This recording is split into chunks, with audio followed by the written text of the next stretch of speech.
I think a lot about why I get out of bed in the morning, and I always think of a quote by Friedrich Nietzsche: "He who has a why to live can bear with almost any how." My understanding of that is that if you know why you're doing what you're doing, you can put up with the tough stuff. As a blind and then paralysed person, I had to come up with a reason to get out of bed in the morning. And for me, I'm driven to help other people, to be resilient and to collaborate with others in an effort to cure paralysis in our lifetime. When I was 22, I started to notice blurring around the edge of my vision. I'd gone in for an operation to try and reattach my detached retina, and after that, the sight should have started to come back and it didn't.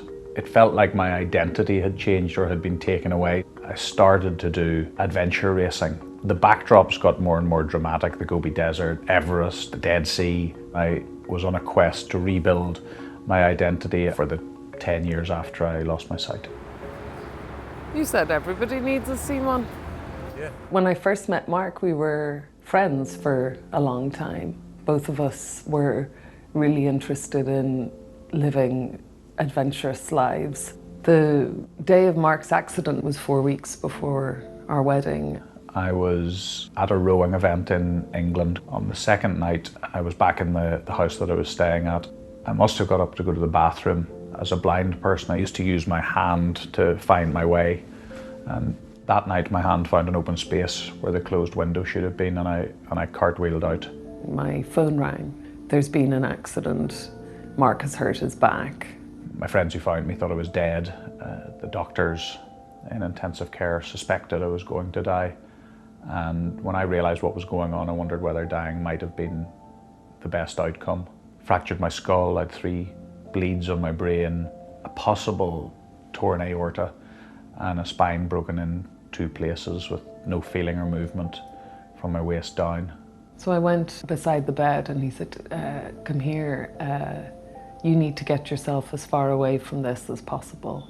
I think I said, "You signed up for the blindness, but not this." I could just see the intense pain and him going straight into the realisation that he might be paralysed as well as blind. I got annoyed with him and I said, "I'll stay with you as long as you need me." When Mark was gearing up to leave the hospital and was thinking about adventure racing again, I was really saying to him, the next thing to explore is a cure for paralysis. Your next adventure is this. The progress to cure paralysis is both incredible and frustrating. When I had my accident in 2010, there really wasn't anything available in the public domain for specifically around the cure. As we explored this world, we realised that where we could be most useful was in finding and connecting people to fast track a cure.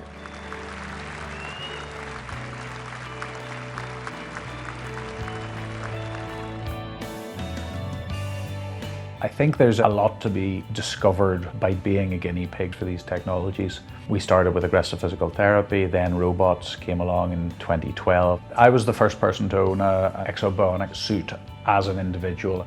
The first time I went to the Exobionics factory to walk in the device, just standing, being upright in the world, it helped me to feel like I used to feel. I felt like my old self. Critical element of what we've done over the last number of years is a breakthrough that was pioneered by a professor in UCLA. What they have been doing is using electrical stimulation of the spinal cord to promote voluntary movement. So that, for me, meant that I was able to put the electrodes onto the skin of my lower back. They pushed electricity into my damaged spinal cord to excite the nervous system, and I was able to voluntarily move my legs. Go on, Mark, go on, go, go, go, go, go, go, go! Wow! Well done! Right from a very early age, I have always wanted to be in the middle of the action. I've always wanted to compete in some way. I think when I was an adventure athlete, I became pretty good at setting goals, putting teams together, raising finance, telling the story, and I happen to apply that now to finding a cure. It's really entirely possible that this will happen in our lifetime. One of the scientists we work with says it is now realistic for paralysed people to have hope.